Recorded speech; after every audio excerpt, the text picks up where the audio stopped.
Ashamaa harka fuudhee dhaggeeffattoota fi daawwattoota chaanalii kanaa nagaa jirtu fayyaa jirtu nagaa keessanii baga nagaanaaf taatanii jedhee har'ammooti appilikeeshinii haaraa yookaan immoo appilikeeshinii beektanii waa'ee eemuu qabadhee isinii dhufeera. Eemuu maal akkamitti akka daataa istooreejii dileetii goonee akkamitti akka haaromsannu isinitti agarsiisa.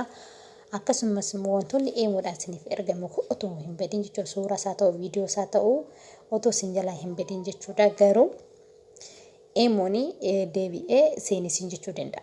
Deebisteet seenta akka haaraatti jechuu danda'a. Tarii yoo jedhee walumaan seenna yoo hin jenne immoo ilaallu walumaan karuma eemuu seenne jechuudha. Okay, ana akkaawuntiin kiyya kanadha. Akkaawuntiin kiyya kanadha. Kanaafi wanti haaraan kan qabateef waa'ee saantiibaallee akka kanfaltii saantiibaallee qabatee dhufa kooyin qabatee dhufeera riichaarjingii jedha. Riichaarjingii kana ni ofiitii garuu akka manaatti kan itti fayyadaman mana ijaaranii teessoo qabatanii kanaas inni jiru ani isaan keessa hin jiru hin barbaadu waan ta'eef isa isinitti agarsiisuuf miti har'a isa guyyaa biraan qabadee dhufa inni mataaf danda'ee qaba. Har'a kana isinitti agarsiisu ani my files kan jettu sun jirti my files and message yoomaa hunboosni kanneen kannatu bu'eetu jira kanaan ani share godhetu jira isaan kana delete gochuu ni dandeessu. Akkasumas immoo kan harki guddaan harki caalaan kana isinitti immoo dhufee siitiin keessa galleetidha. Ishee guddaan ishee kana keessa seenna jechuudha. Ishee kana seenneeti iddoo kana dhufnee jirra jechuudha. Iddoo kana gad dhufnee waa'eedha. Auto saved after evening jedha. Isa kana gootan garanatti yoo deebistan photos, videos akkuma jirtu yoo barbaadan kan nama hunda yoo barbaadan haala kanaan sistu. Lakki immoo ofii gootan isin seenu. Isin daawunloodii yoo gootan qofa isin seena. Daawunloodii yoo gootan qofadha isin seena. Nagaa akkas godheen ture garuu ani akkana seenu daareetti akkas naa seenu waan an barbaaduuf daareetti an teessiseera. Garuu deebiseen dhaamsa maaliif bilbila kiyyaa storage fuulii jedhee waan na dhibeef nan dhaamsa footoon ofii kiyyaa barbaade yookaan viidiyoon naa ergame sun yoo naaf mijaa ta'e qofan buusa jechuudha. Tole kan duubatti deemneeti manage storage kan jettu sana manage storage. Okay. Manage storage jechuudhaan dura asitti clear chat story namoota waliin haasofte wajjin clear godhi jedha. Ani clear gochuun barbaadu haa ta'ume storage manage storage kana clear godhi ilaala maal kanaa dhufu ilaala kunoo haala kanaan naa dhufa. Tole haala kanaan naa dhufa iddoo kanatti keechen data kan jedhu kuni meeqa use it jechuun itti fayyadamti jechuudha.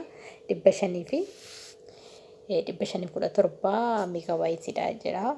Akkasumas MB yookaan immoo firii kanan qabamoo kana firii isaa fayyadamuu danda'u. Amma asirraa 517 karaa bilbilarraa hin fayyadamne firii otoo hin taane jechuudha.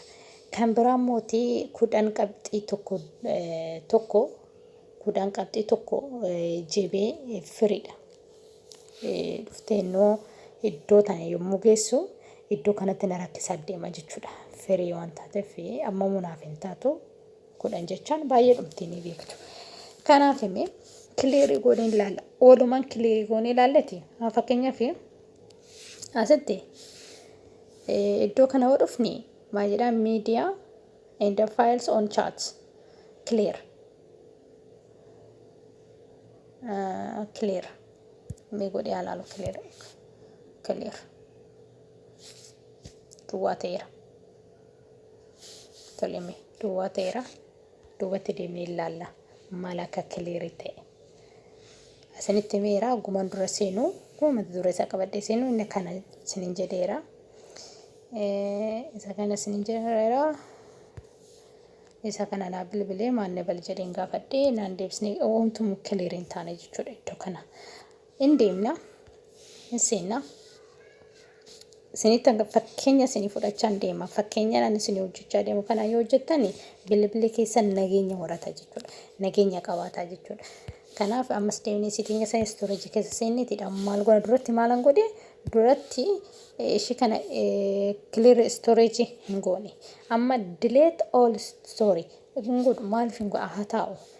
Iddoo kana dhufee miti duratti iddoo kana dhufee tanani miidiyaa duratti 17 ture 10 balleessee jira meeqa tafe 7 tafe. Isaan ishee kana dileetii godheera media and the files on chats kan jettu duwwaa godheera hojjedheera achumaan duubatti deebinee immoo cheekii goneera duubatti deebinee mirkaneessineera duubatti deebinee yommuu mirkaneessinu wanti badii tokkollee hin jiru jechuudha. Ammoo daataa tanarraa seenii yeroo baay'ee wantoonni isin feetan hunda daataa kileerii gochuu hin dandeessanii fakkeenyaaf kan akka Chrome fa'aa kan akka YouTube fa'aa deebisitee daawunloodii na godhee deebistanii daawunloodii gochuu waan isinirraa eeguuf jechuudha. Akkasumas immoo kan akka Facebook yoo paaswoordii fi akkaawuntii yookaan immoo Googleetiin Gmailittiin seentan sana paaswoordii isaa yoo hin beekne paaswoordii Facebook keessanillee yoo hin beekne seenuun rakkisaadha jechuudha. Akkasumas WhatsApp keessanis immoo delete storage yoo gootan innis immoo delete storage yoo ta'e akkasumas immoo akka haaraatti seenisiin jedha akkasii garuu sagaleen isin ergame sagaleen barbaadan suuraawwan barbaadan akkuma jirutti isin jalaa bada kanaaf dhiifama waliin garuu WhatsApp irratti storage delete godhina data delete godhina clear kan jettu tanan tuqa balleessiteerti duwwaa taatee jirti. Argitanii asirratti amma duratti 517 ture duwwaa taatee jirti iddoo kanatti iddoo kana firiidhaa hin tuqamne amma iddoo kanatti hojjennee finneerraa jechuudha. Iddoo kana finneerraa anis kana hojjechuu dhufee ishee kanarratti eemoon kiyya maal akka ta'e walumaa yaa ilaallu eemoon kiyya maal ta'e akkasumatti jira meeseejii namoonni naa erganoo akkasumatti jira. Tolee nama tokkoon dubbisamee fachuu. Sagaleen naa ergame akkasumatti jira. Haay jedhaanii. Haay. Maaltu dhufe? Haay. Kunooti. Wanti badee hin jiru jechuufanii. Wanti badee hin jiru. Wanti na jalaa badeetu.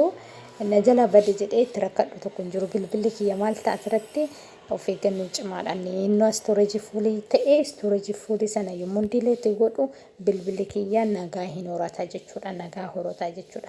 Iddoo kanatti immoo maal jettee auto save after setting yommuu ati namaaf erguu barbaadde sana kan akkas on yoo goote footoos haa ta'u viidiyoos haa ta'u eega ergitee booda akka dafee namoota sanaaf seen taasista yommuu ofii goote erguu hin dandeessu deebisitee eeyyameef sin jedha deebisitee eeyyamee sin jedha erguudhaan dura eeyyamee sin jedha kana asirratti maal jedha delete all story jedha kan ittiin haasofte hunda balleessisin jedha ani balleessuu hin barbaanne mee haa balleesseera isas balleesseera mee duubatti deebi'ee namoota na duratti haasofsiisaa ture san nan argadha hin jiran delete ta'ee jira. Kanaaf namoota meeseejii isaanii barbaadan delete story godhinaayi maaliif isin jalaa badaa jechuudha. Fakkeenya asirratti dhimma isaa hin qabu baay'een dhimma itti hin qabu badus jiraatus ani baay'ee dhimma isaa hin qabu. Akkasumas immoo wantoota ani nan barbaada na barbaachisaa wanta hin jedhe tokko hin qabu jechuudha. Namoonni my final jettuun faayilsiin tun immoo akka maalti akka furtuu wayiitti isinii qabdi wanta isin as keessa jirtanii fakkeenyaaf suuraalee namaa ergitanii faayilii keessan keessa galtanii seenuu dandeessu. Sheerii yoo ta'e jechuudha. Sheerii yoo ta'e jechuudha. Ati moobaayila keetirraa ergite taanaan faayilii keessa seenu. Garuu yoo isin sheerii Facebook irraa sheerii waa tokko irraa sheerii yoo godhatan garuu iddoo kana keessa seenaa amma isaan kun finjeenii kana sheerii fudhadhe waan ta'eef namaaf ergeera waan ta'eef asirratti ni mul'ata jechuudha. Kan biraa maal isinitti agarsiisa jedheen ture. Kan biraa maal isinitti agarsiisa jedheen ture. Isheen kun immoo haaraadha. Isheen kun haaraadha. Isheen kun haaraadha. Isheen kun akka haaratii maalinni asirratti my message kan jettu tuni message kan jettu tuni fakkeenyaaf my contact namoonni message kee ilaaluu danda'anii my contact namoota ani contact yookaan immoo ani seefii biratti godhee isaanis maqaa kiyya qabatan qofatu barreeffama kiyya dubbisuu danda'u jechaadha. Onlaayinii ootee immoo ani kuloozii godheera beektaa asirratti isinii mul'ata laanuu kunudha asirratti onlaayin notification jedha. Close friend godheera namni tokko akkanaan argine taasisa jira iddoo kanatti mirkaneeffachuu dandeessu jechuudha. Fakkeenyaaf onlaayinii yoo jiraatte fi jira amma onlaayinii yoo jiraadhe ani fakkeenyaaf dhaqeeta isinitti agarsiisa iddoo onlaayinii sana ani onlaayinii akkamittiin akka no friend jedhe isinitti agarsiisan deebi'ee dhufee to'achitti immoo isinitti hima. Iddoo kana otoo hin taane iddoo kana seenna kunuula iddoo kana dhifama iddoo kana last sin no sin jedheera nobody jedheera kanaaf everyone jedheera wadeen dhufa everyone jedhee dhufa everyone jedhee argite everyone jedheera everyone egan jedhee boodatti iddoon duratti isinitti agarsiisanitti deebinaa jechuudha. Iddoon duratti isinitti agarsiisa iddoo baabilsiisanitti dhufa amma close friend jedhee kan ture sun inni banaa jechuudha. Nobody jechaara garuu no nobody to save godhameera maalifi intarneetiidhaan natti fakkaate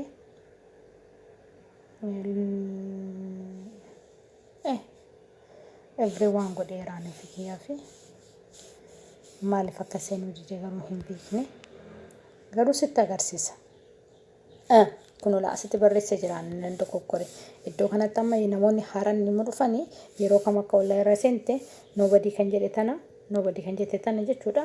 Asitti sanitti agarsiisa jechuudha onlaayinii jirta jedhee jechuudha asitti maa jechuudha onlaayinii jiraachuu keetii fi jiraachuu baachuu kee ani garuu deebi'eeni onlaayinuma sanii dhaamsaa jechuudha akka namni tokko na arguu hin barbaadu keessayyuu namoonni mana madaamii keessa jirtanii dubbisnitti uumaa jechuudha gabaamotti dubbisnitti uumaa. Fakkeenyaaf madaamiin teessanii onlaayinii fayyadamte taanaanii emo fayyadamte taanaanii dubbii isinitti uumaa waan ta'eef isa kana guddilam isa kana akkasitti dabarsuu qabnaa jechuudha. Akkas goonee bira dabaraa jechuudha. Asumattis immoo repeat kan jedhu sin nobody godheera maaliif nama tokko message kiyyas akka dubbisan hin barbaadu.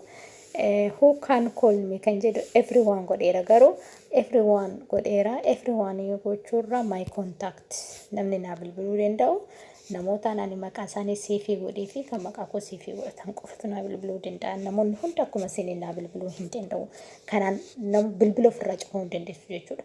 Namoonni hedduun yommuu eemuudhaan isin rakkisanii haala kanaan ofirraa cufuu hin dandeessu. Fakkeenyaaf namoonni baay'een isaanii akkam beekutti eemuudhaan tokko gochaa oolu ofirraa cufuu dandeessu. Namoota seefii ati maqaa isaanii seefii godhattee fi namoota bilbila seefii godhatan qofaatu si bilbila malee namni tokko alaa dhufee calliseetuma bilbilli kun argadheera nam bilbila yoo jedhe bilbiluu hin danda'u jechuudha. Inni kun haaraadha qabatee dhufee jechuudha. Waa'ee bilookii isinitti himu bilookiin baay'eedha. Nama bilookii listii nama 26 qaba. Nama 26 qaba maaliif kana hunda gootuuna jettanii deebii hin qabu deebii hin qabaadillee deebii dheeraa hin qaba isaaniif jechuudha.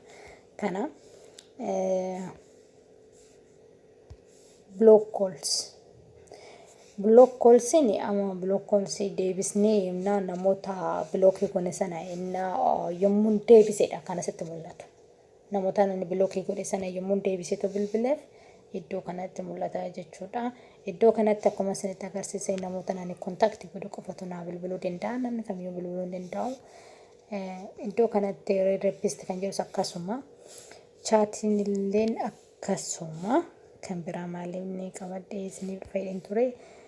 Log out yoo ba'uu barbaadan haala kanaan baatu delete account yoo gochuu barbaadan iddoo kana seentanii ta'u delete account jettanii ba'uu dandeessu. Delete account yommuu baatan immoo suuraan isin godhatan sun suuralleen yookaan profiiliin isin irra kaayyatan sunillee akkuma jirutti bada jechuudha. Iddoo kanatti immoo info kan jedhu account info kan jedhu waa'ee account keessanii kan dubbatudha inni kunis akkasuma device waan ta'e manage device yoo ta'e akkasuma immoo iddoon tun immoo bilbila keessan na jijjiiruu barbaadan bilbila keessan yoo jijjiiruu barbaaddan bilbila duraan seensistan sana gootanii itti deebitanii immoo bilbila haaraa seensisuu dandeessu jechuudha salphumaatti jechuudha. Kana fakkaata kanarraa. Egaa dhaggeeffattoota fi daawwattoota chaanaalii kana yoo isinitti toleetoo irra fayyadamtanii laayikii gochuun isin sheerii fi saskiraaybii godhaatii chaanaalii kana naaf guddisaa yoo isin cinaa jiraatanii anis isin abdadheeniin anis chaanaalii kanaan itti fayyadameera. Abdiin koo akkana guddistanis isin bira abdiin qaba jechuudha. Amma guyyaa biraa waa biraa qabadhee amma nufutti nagaatti. Ciao ciao.